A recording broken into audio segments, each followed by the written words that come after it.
육대장. 신선한 양지, 건강한 대파, 오래 끓인 사골 육수. 육개장 한 그릇에 온 힘을 다하니까 건강하다.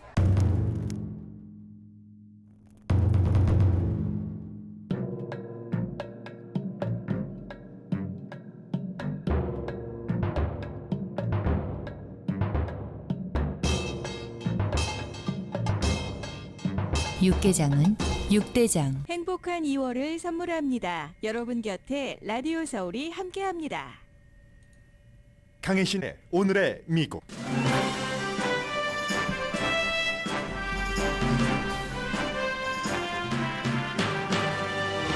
연방준비제도는 어제와 오늘 이틀 동안 올해 첫 번째 미팅을 하고 있습니다. 0.25%포인트 이자율 인상은 기정사실이지만 연준 의장이 미팅 뒤에 ongoing이라는 단어를 쓸지 stopping point라는 단어를 쓸지가 주목됩니다.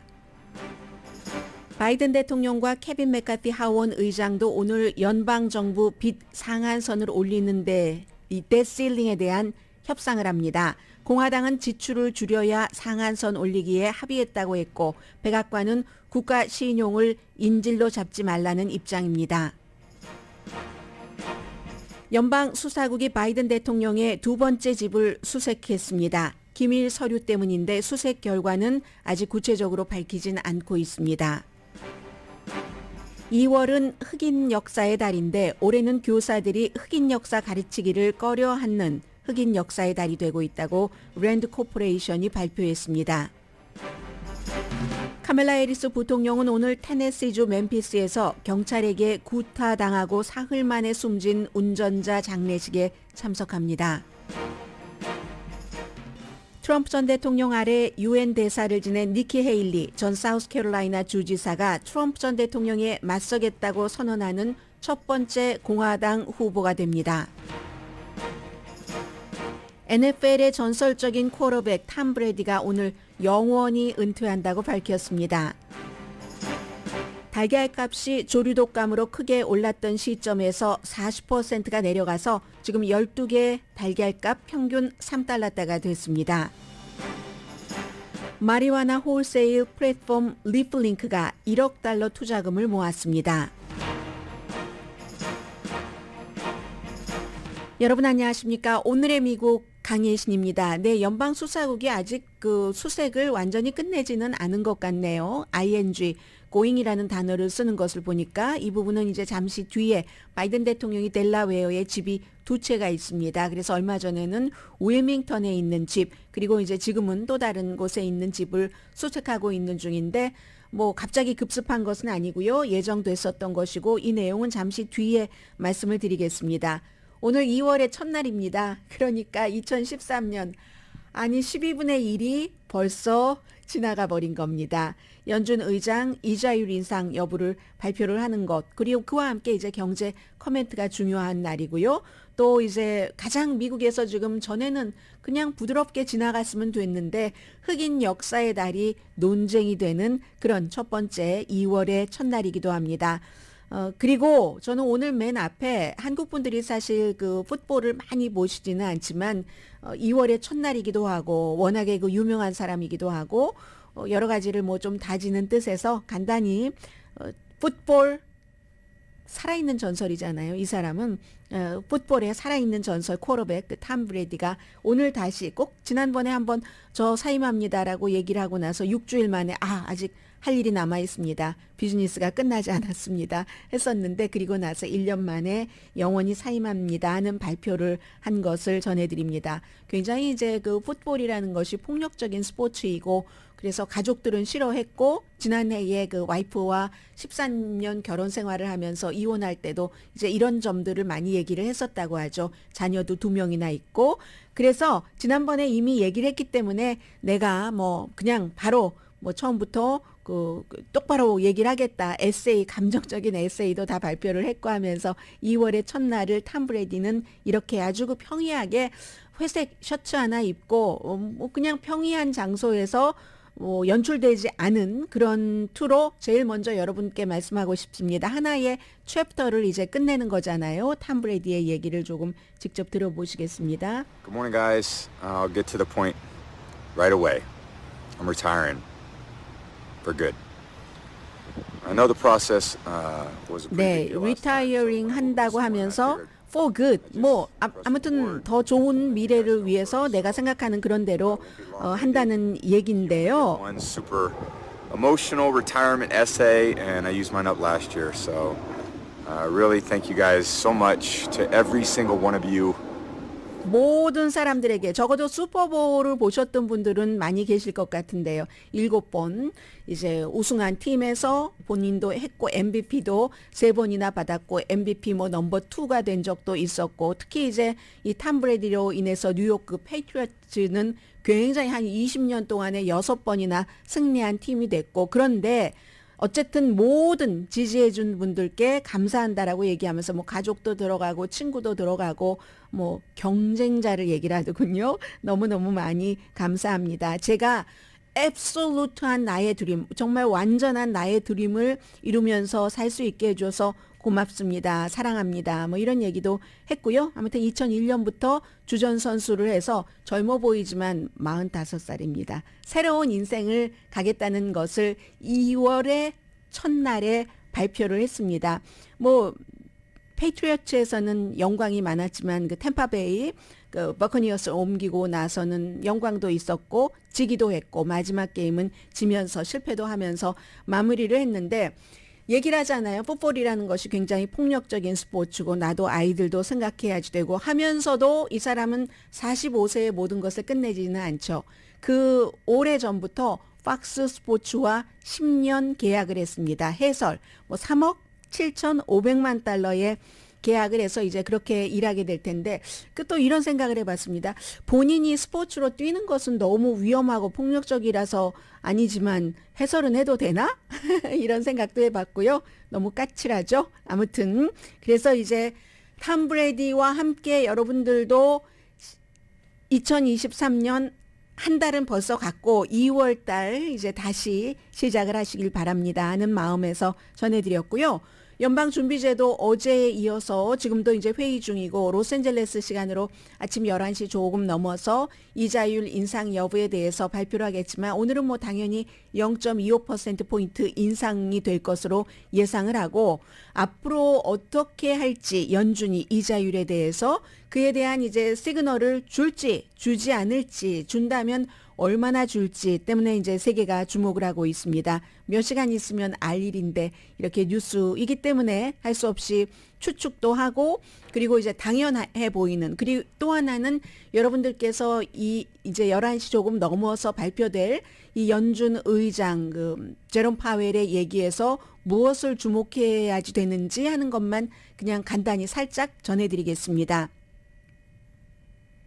0.25%포인트 인상할 것은 이변이 없으면 지금 마무리된 것으로 보이고요. 다음 스텝, 새로운 경기 예측을 내놓지는 않습니다. 그런데 전망 같은 것을 그렇지만 이제 투자가와 경제 전문가들은 오늘 하는 말이 12월 달에 했었던 말과 얼마나 다른가?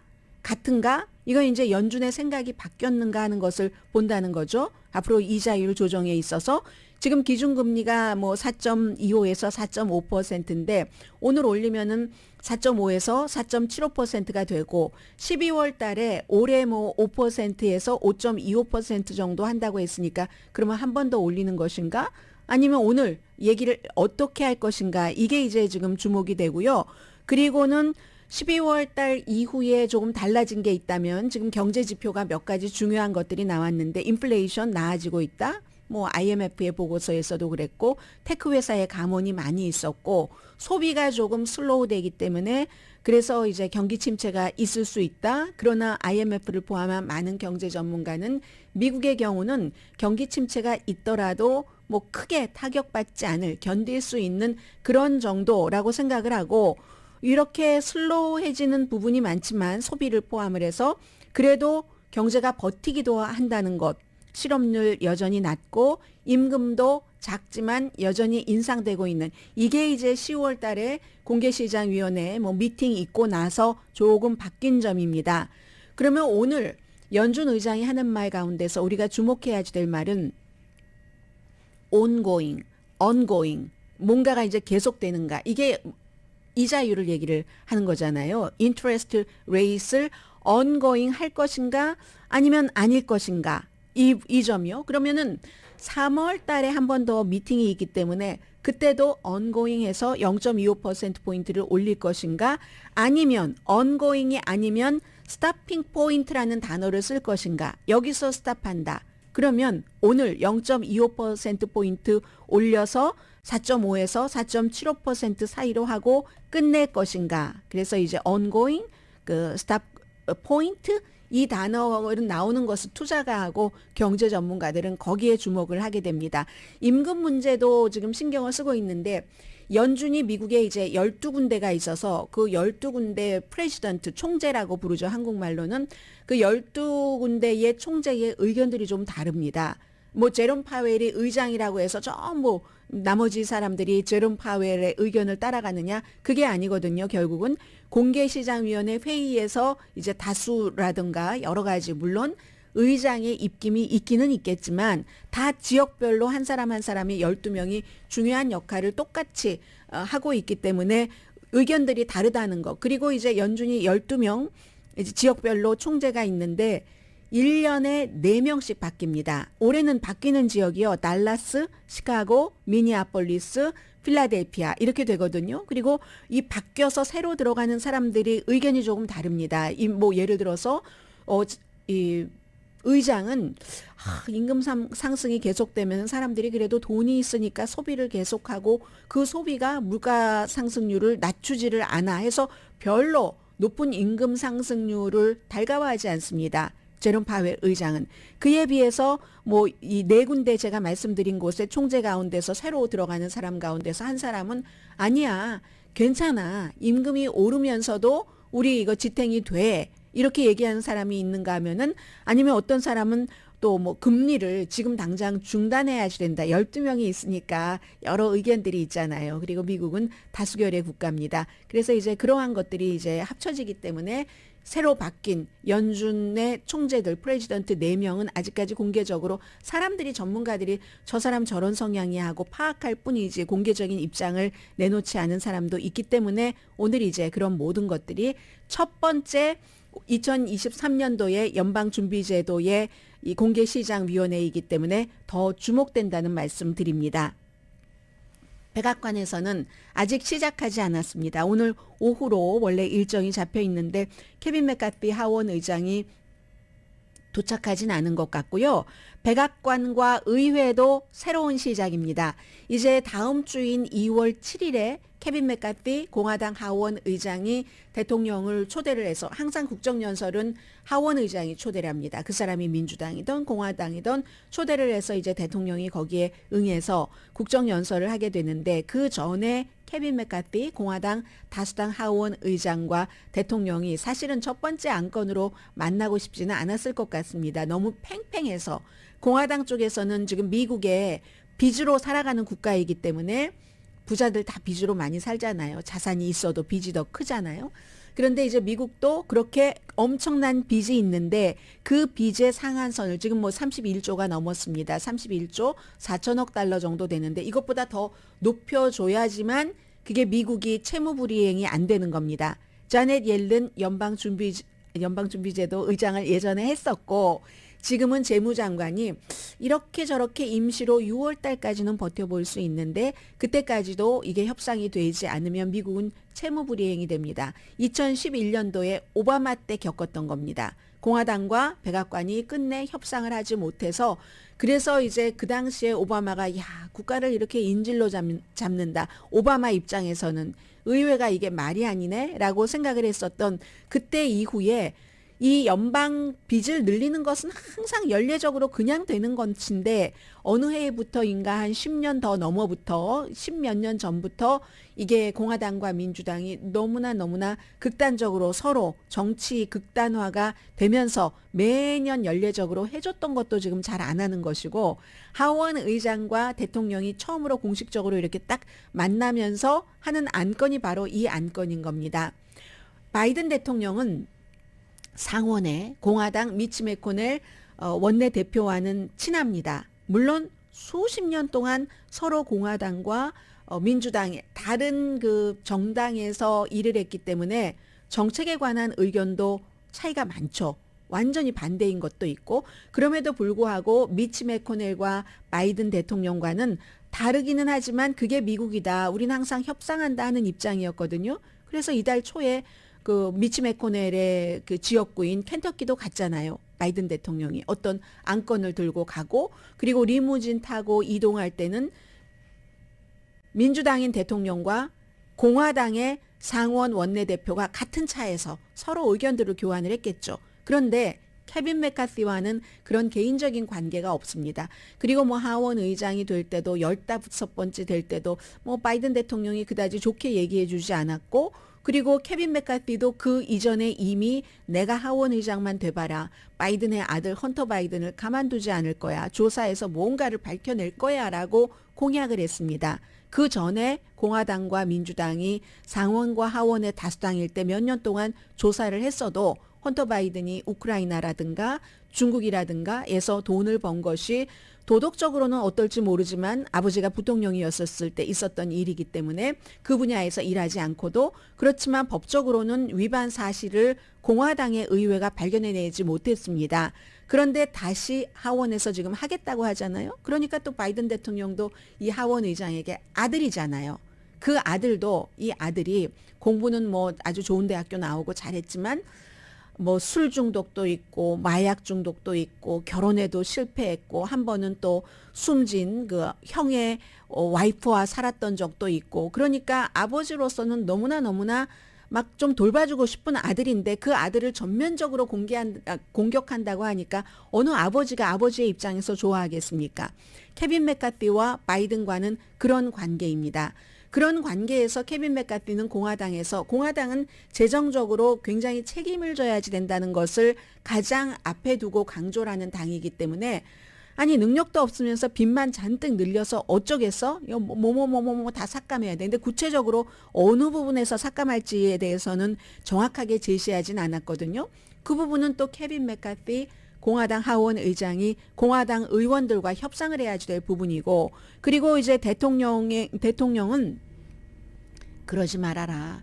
아니 국가를 이 인질로 잡고 그렇게 돼서 나중에 국가가 상한선을 높여주지 않아서 그게 안 되면은 이제 신용등급이 낮아지고 국민들도 전부 국가의 신용등급이 낮아지면은 높은 이자율을 내야지 되는데 그런 일을 하는 건 아니지라고 지금 백악관 측에서는 얘기를 하고 있기 때문에 오늘 어떻게 될지 모르지만 전 분명한 거 한 가지는 압니다. 만약에 오늘 한 번에서 협상이 이루어질 리는 없는 거죠. 당연히. 그리고 6월까지는 아직 기간이 남아 있으니까. 그런데 이런 것들이 제대로 되지 않을 때 항상 백악관 측과 케빈 메카시 하원 의장 측이 할 수 있는 말은 있습니다. 서로를 비난하는 거죠. 저기서 잘못해서 이게 안 되는 거야. 이런 식으로 그 부분은 있고요. 그리고 이제 델라웨어주의 그 사이에 윌밍턴이 아닌 르호보스 비치라는 데도 바이든 대통령이 뭐 그렇게 부자는 아니에요. 그런데 이제 집이 또 한 채가 있습니다.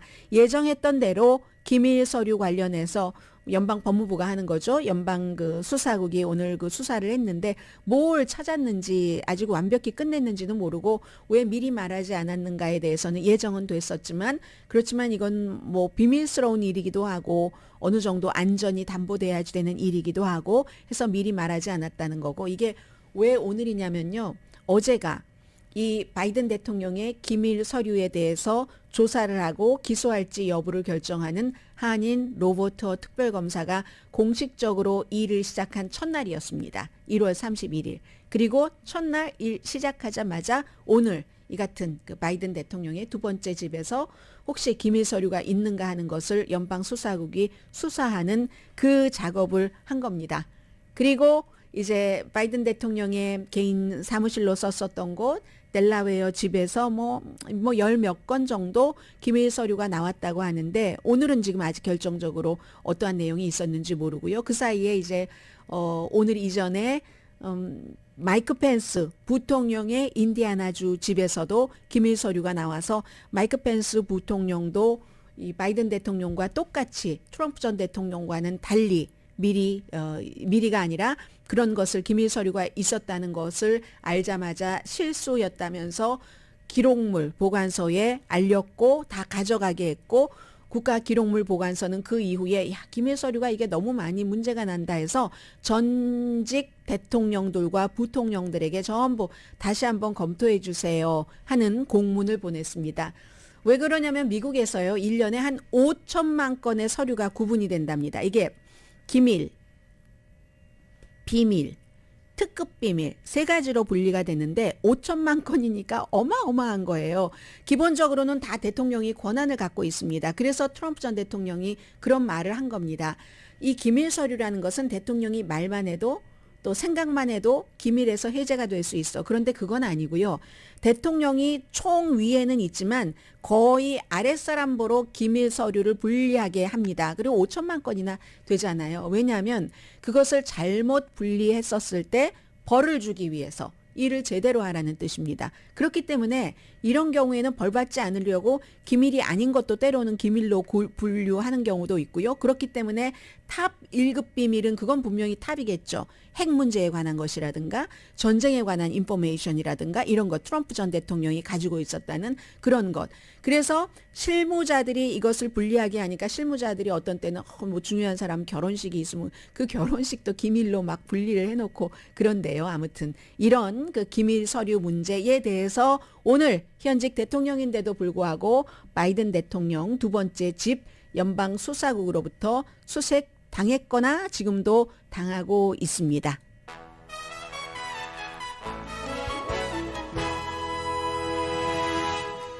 오늘의 미국은 신용의 상징 유한양행 건강식품과 누구나 젊어지는 얼굴 피부과학 셀리온, 이민법 가정법 전문 제인정 종합법률 사무소, 프리미엄 고기 쌈밥 전문 레스토랑 쌈, 재래식으로 직접 만든 검정콩 생순두부 수라원 순두부, 총 20억 달러 승소 교통사고와 상해 전문 브라이언 타필라와 시지로우 변호사 공동 후원입니다. 잠시 뒤에는 우리의 뭐 자녀들 또 손주 이제는 저희 라디오 서울 방송도 역사가 오래돼서 처음부터 미국에 이민 오셔서부터 듣고 계셨던 분들은 이제 손주를 이곳에서 태어나서 다 자란 학교에 다니는 손주를 두신 분들도 많으실 텐데 또 조카들도 있고요. 학교에서 무엇을 배우는가, 어떤 것을 배우느냐는 교육자에게만 맡겨둔 그런 면들도 있고, 뭐 아이들 아주 어렸을 때는 뭐 가르쳐 주죠. 수학 같은 건 특히 더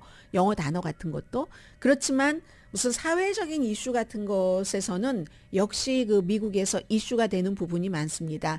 이달이 오늘부터 2월의 마지막 날까지가 흑인 역사의 달인데 이게 또 정치화돼서요. 잠시 뒤에 전해드립니다.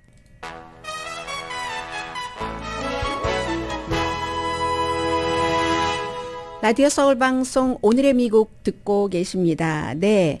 랜드 코퍼레이션 산타모니카에 있는 그 연구기관이요. 거기서 이제 그 미국의 교사들에게 쭉 물어봤습니다. 2월이 흑인 역사의 달이기 때문에 자녀분들이 무슨 흑인 역사의 달이다, 뭐 여성의 주간이다, 기후변화에 관한 뭐 특별한 날이다, 뭐 지구의 날이다 하면은 항상 사회 시간 이런 때 그 이슈를 가지고 토론도 하고 조사도 해오고 하잖아요. 그런데 2월을 흑인 역사의 달이니까 아무래도 무슨 뭐 마틴 루터 킹이라든가 미국의 흑인 역사에 대해서 학교에선 가르치지 않겠습니까? 그런데 보수적인 주 그 레드 스테이트의 30%의 교육자는 흑인 역사의 달에 대한 교육을 지금 제한하고 있답니다. 무서워서요.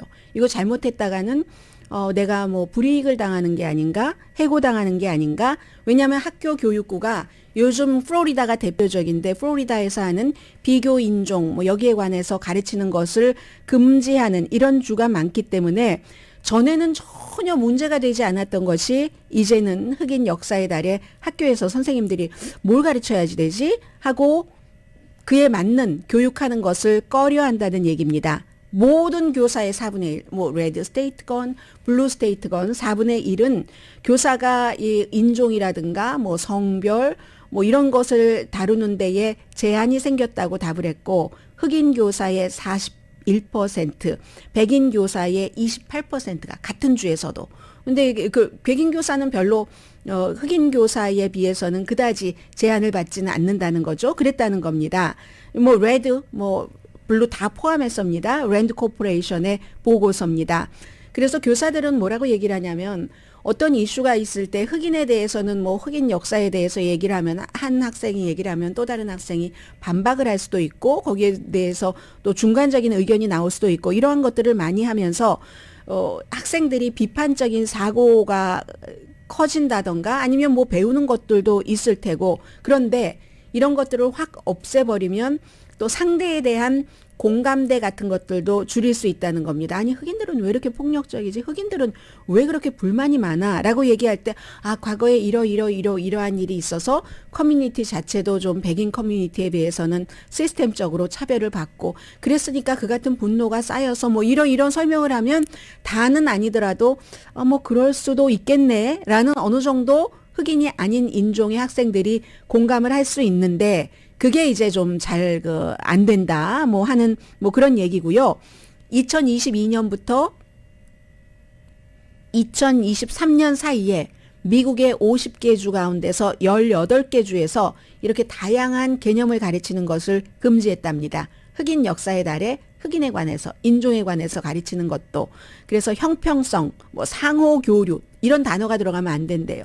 사회 정의 그리고 뭐 깨어남 요즘 그런 말 많이 하잖아요. 어떤 뭐 카페가 깨어나다라고 했다고 그게 뭐 그 워크 WORK 이런 식의 했다고 카페 이름이 왜 이렇게 뭐 개몽 뭐 깨어나고 이렇게 했어 하면서 막 그 시위를 한다고 하는데 그 사람들은 단어가 이제 뭐 과거 분사 이런 거 같으니까 WOK 아침에 깨어나라고 커피 이거 생각하고 한 건데요. 이렇게 얘기할 정도로 그런 단어들을 쓰면 형평성 뭐 교류, 사회 정의 이런 단어를 쓰면은 안 된다는 겁니다. 그게 특별한 백인을 인종 차별한다는 시각이다. 이렇게 보고 있는 보수적인 그런 주도 있다는 겁니다. 이건 이제 트럼프 전 대통령 때 시작을 했고 백악관에서 이제 특별히 전담을 했었던 사람들이 있고 그러나 이게 일반 사람들의 호응이 없이는 완성되지 않잖아요. 그러한 것을 많이 캠페인을 해서 일부 주에서 학부모들도 호응을 했고 해서 이런 일이 일어나는 겁니다. 이 비판적인 비교 인종 이론이라는 것이 미국에서 정확하게는 딱 그 이름을 붙여진 것이 크리티컬 무슨 티어리 뭐 이런 것들이 1970년대와 1980년대 법대에서 생각을 했답니다. 법대에서 개발이 됐다고 할까요? 법대에서 미국이 사회적으로 시스템적으로 국가의 법도 그렇고 금융 시스템도 그렇고 교육 시스템에 뿌리 깊게 인종차별이 들어있다. 법이라는 것. 이 법은 요즘 그래서 사법 시스템 개혁을 많이 얘기하잖아요. 똑같은 범죄를 저질렀을 때 흑인이 백인에 비해서 적발되거나 감옥에 갈 확률이 몇 배 높다는 것. 그런가 하면은 금융에 대해서도 뭐 흑인에게는 융자를 잘 해주지 않고 이것도 닭이 먼저냐 달걀이 먼저냐의 그 이론이 거기에 많이 들어있지만 그렇게 되고 뭐 백인은 뭐 크레딧이 훨씬 나빠도 집 살 때 아주 쉽게 융자를 받는다던가 더 좋은 이자율로 교육 시스템이나 이런 뿌리가 있다는 것이 거고요. 그런데 이제 이 비교 인종 이론이 학교에서 가르쳐지기는 했는데 초등학교 아이들에게는 안 가르쳤습니다. 왜냐하면 너무 어리다고 생각을 했기 때문에 그러다가 이제 2020년 조지 플로이드가 사망을 한 이후에 백인 경관이 미니애폴리스에서 거의 9분 동안 그 무릎으로 가슴을 눌러서 숨 막혀서 숨진 그 일이 있은 이후에 블랙 라이브스 매터라는 시위가 굉장히 강해지니까 그 시위에 대한 반발로 오히려 이러한 교육하는 것을 제한을 하는 주가 2022년부터 2023년 사이에 18개 주에서 그 같은 것이 생겼다는 겁니다. 그래서 교육위원회에서 뭐 이런 것을 다루면 서로 교육위원끼리도 싸우고 교수들도 협박을 받기도 하고 교육자는 그렇기 때문에 흑인 역사의 달에 내가 뭘 또 잘못 가르쳤다가 뭐 정직 처분이라도 당하면 어떠나 뭐 이런 것들 때문에 뭘 가르쳐야지 될지 모르겠다는 겁니다. 알칸소의 뭐 리들락에서 뭐 예를 들어 흑인 10대 그 학생들과 무슨 일이 있었다 하면은 그러면 이제 또 뭐 이걸 가르쳐야지 되냐 말아야지 되느냐 특정 연극 그 연극에 대해서도 마찬가지고 뭐 이런 것들. 그리고 이제 또 뭐 흑인 입장에서 볼 때는 일부 정책 위반자라든가 정치인들은 흑인 역사 교육을 제한하기 위해서 백인 우월주의를 거기다가 집어넣는다. 뭐 이런 얘기들도 많이 하고 있고요. 해서 흑인 역사의 달인 첫날 이제 이 같은 일들이 지금 미국에서는 많이 일어나고 있다는 것 말씀드리고요.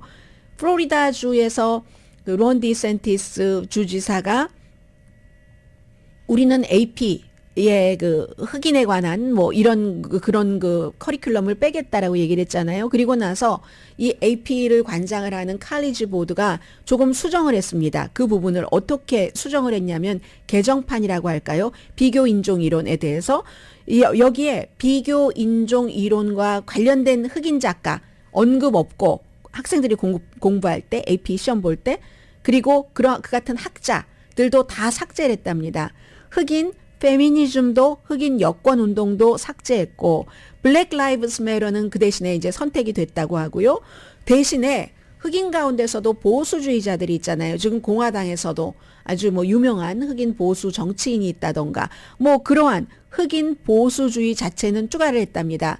칼리지 보드에서는 그렇게 해서라도 더 많은 그 학교 주에서 이런 흑인 역사라든가 비교 인종이라든가 이런 것에 대해서 학생들이 공부를 하고 선택을 해서 시험을 쳐주기를 바라는 거겠죠. 오늘 나온 뉴스입니다. 아무튼 그 칼리지 보드가 좀 개정을 했다는 내용이 있고 카멜라 해리스 부통령이 오늘 이제 테네시 멤피스에 가서 알 샤프튼 목사가 장례를 이제 집전을 하게 되는데 백인 경관들에 의해 구타를 당하고 사흘 만에 숨졌고 검시 자체는요 가족이 고용한 그런 그 검시관은 심각한 구타에 의한 과다출혈로 인한 사망이다라고 얘기를 했고 경찰국에서는 발표를 하지 않았습니다. 그러나 이제 대체적인 흐름을 보면은 대강 사람들마다 다 생각은 있는 것이고 여기에 대해서 이제 부통령까지 가는 것은 과연 경찰권이 남용이 된 것인가? 그야말로 경찰도 흑인이건 백인이건 이 용의자라든가 아니면 시민이 흑인일 때는 백인일 때보다 쉽게 대하고 폭력을 더 많이 쓰고 하는 것이 아닌가. 이제 이런 문제들이 일깨워지겠죠. 카멜라 해리스 부통령이 가면 또 뭐라고 한마디 하지 않겠습니까? 그런 일들이 있고 그런가 하면 사실은 그 이슈가 하도 커서 가려졌었는데 지난주 목요일에는 로스앤젤레스 그 헌팅턴 파크에서도 경찰에 의해서 39살의 앤서니 로우라는 용의자도 아니죠. 이분이 휠체어에 타고 있었던 분이 숨졌잖아요. 여기에 대해서도 그 경관 지금 기소하라는 얘기들을 많이 하고 있는데 이분이 두 다리가 다 절단돼서 휠체어에 타고 있는데 경찰의 그 보고서에 따르면 경찰 보고서도 항상 맞는 건 아닙니다. 이번에 그 테네시 멤피스에서도 경찰이 보고한 것과 실제 상황은 달랐습니다. 그런데 어쨌든 이 경우는 경찰이 오후 3시 40분쯤에 누군가가 휠체어에 타고 있는 사람이 다른 사람을 칼로 찔렀다는 제보를 받았답니다. 그 제보를 받고 나서 이 사람이 휠체어에 타고 있었잖아요. 그래서 결국은 뭐 경찰이 쫓아가다가 처음에 이렇게 보고 나서 흑인들은 경찰만 보면 무서워합니다. 많은 주변의 친구들이 어떻게 그 경찰에 의해 나쁜 대우를 받았는지를 생생하게 알고 있기 때문에 두 가지죠. 완전히 복종해라. 무조건 복종해라. 설령 경찰이 지나치다 생각할지라도 복종해라. 그게 지금 테네시주 멤피스에서 숨진 청년이 했었던 일입니다. 무조건 복종을 하는데 무조건 복종 처음에 하다가 나중에 무서우니까 도망가려고 하다가 그 다음에 잡혀서 또 복종을 했는데도 엄청나게 맞았는데 그래서 이제 이 경우는 가족의 얘기로는 휠체어에 타고 있는데 경찰이 막 무기를 가지고 달려드니까 무서우니까 도망쳤다는 겁니다. 다리가 절단됐는데 또 도망을 쳐서 휠체어는 저기 가 있고 그 옆에서 결국은 경찰이 총을 10발을 쐈다는 것 아니겠어요? 경찰은 보고서에다가 테이저 총을 쏘려고 했는데 그게 뭐 잘 작동이 되지 않아서 총을 10발을 제대로 걷지도 못하는 두 다리가 절단된 사람에게 총을 10발을 쏴서 현장에서 숨졌다는 겁니다. 그래서 이제 이런 케이스도 있기 때문에 미국의 그 경찰력이 사법권이 그 흑인들에게 휠체어를 타고 있는 사람에게 구태여 그럴 필요가 있는가. 이 사람은요. 원래는 이 캘리포니아주에 살고 있지 않는데 한 1, 2개월 전인가 가족들은 여기 있는 것 같아요.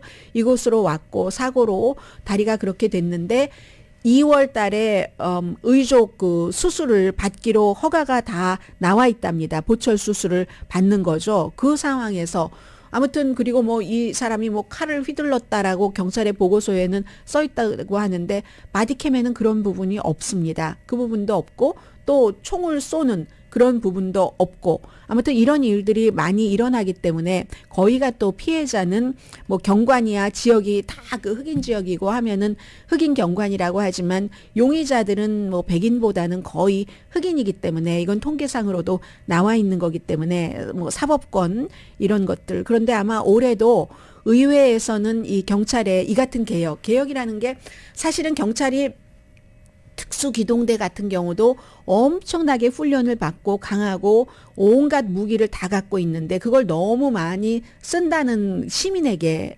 전쟁하는 것이 아닌데 근데 시민도 창으로 칼로 무장을 하고 있으니까 그런 일도 있을 수 있지만 아무튼 이걸 어디까지 그러니까 사실은 그래서 안전해졌다고도 하는데 경찰이 강하게 나가서 안전해졌다고도 하는데 도시나 시골을 커뮤니티를 안전하게 하면서도 경찰이 불필요할 정도의 살상 무기를 쓰지 않는 방법은 없는가? 그걸 누군가가 딱 그 방안을 내놓으면 그 사람이 미국에서 영웅될 것 같아요. 지금 아무튼 흑인 역사의 달에 이런 일들이 로스앤젤레스에서 테네시, 멤피스에서 여기저기서 많이 일어나고 있습니다.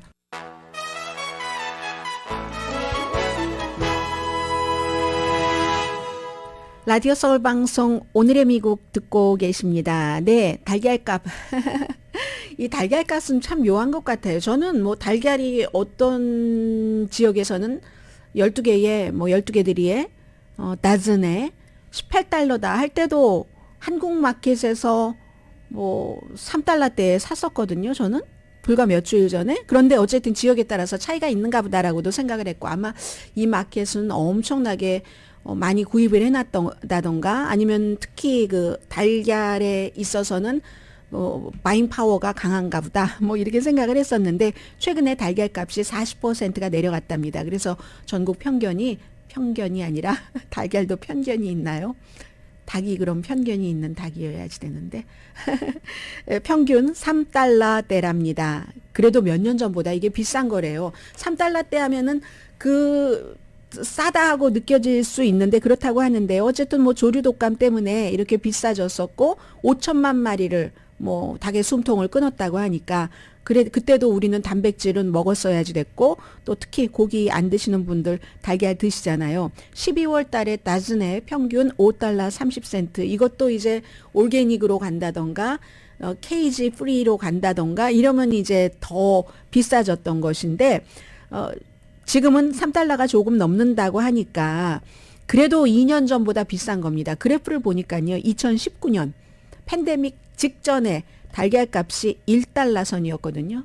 이게 왜 그러는가 하면은 결국은 큰 기업이 독점을 하면서 가격을 조절을 조금 한다는 겁니다. 지금 가솔린 값에 대해서 백악관에서 또 어떤 그 오일 회사 한 군데를 엄청 비난을 하고 있는데 이런 모든 것들이 농업이 됐건 물건도 이제 어느 회사에서 딱 독점을 하면은 이런 일들이 일어난다는 것들 지적을 하고 있고요.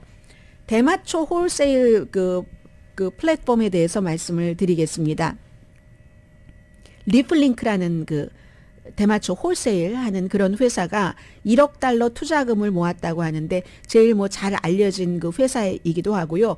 이렇게 투자금을 모으려면 그 회사가 회사 자체에서 하는 게 아니라 이 정도의 액수는 또다시 그 모아주는 그런 회사들 여러 군데에서 한 겁니다. 그런데 이 마리화나 이 회사가 바이든 대통령이 마리화나를 연방법 위반으로 이제 감옥살이를 했다던가 그런 전과가 있었던 사람을 사면을 해줬잖아요. 연방으로는 사면을 해줬는데 왜냐하면 그게 너무 과중하다. 그리고 이것도 역시 2월달 흑인 그 역사의 달에 말씀을 드립니다만 이 가장 선명한 예가 백인 대학생들이 마리화나를 했을 때와 흑인들이 마리화나를 했었을 때 체포되는 비율, 그리고 그게 또 벌로 연결되는 비율이 너무 차이가 나기 때문에, 그래서 이제 이것을 이제 그 사법 시스템 개혁하는 그런 차원에서 마리화나 그 연방 사면을 해줬는데, 그리고 나서 주마다 전부 세금 문제도 있고 어차피 사람들이 너무 많이 하니까 이런 등등의 이슈로 인해서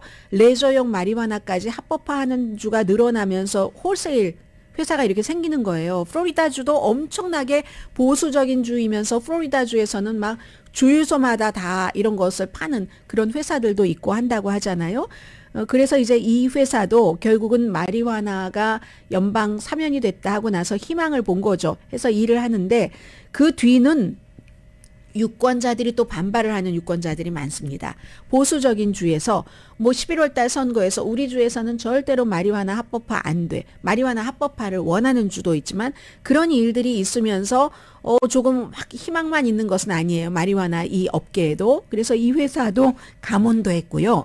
그리고 새로운 투자가 이제 경쟁자들도 많이 늘어나는 거죠. 그런 부분들. 근데 미국은 워낙에 마리화나와 앞서 말씀드린 것과 같은 복잡한 역사가 있기 때문에 정책 자체가 그 어떤 사법 시스템 자체가 완전히 모든 인종에게 똑같지 않아서 소수 인종이 투옥되는 그런 비율이 훨씬 많기 때문에 이제 뭐 사업이나 뭐나 여러 가지가 다 그 생각이 되는 거예요. 그러니까 마리화나 파는 사람도 처음에는 마리화나로 인해서 범죄 경력이 있는 사람, 그 사람들이 이제 먹고 살아라 하는 거잖아요. 그런 식으로 미국은 알면 알수록 복잡하고 또 복잡한 그런 나라입니다.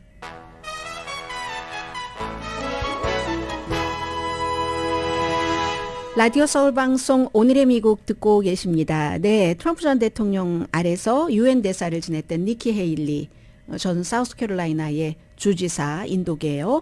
이가 트럼프 전 대통령에 맞서서 공화당 예비선거에 나온다는 것을 오늘 지지자들에게 이메일로 보냈고 2월 15일에 본인의 주인 사우스캐롤라이나에서 이벤트가 시작이 된답니다. 찰스톤에서 시작이 되는데 2018년도에 유엔 대사를 그만뒀습니다.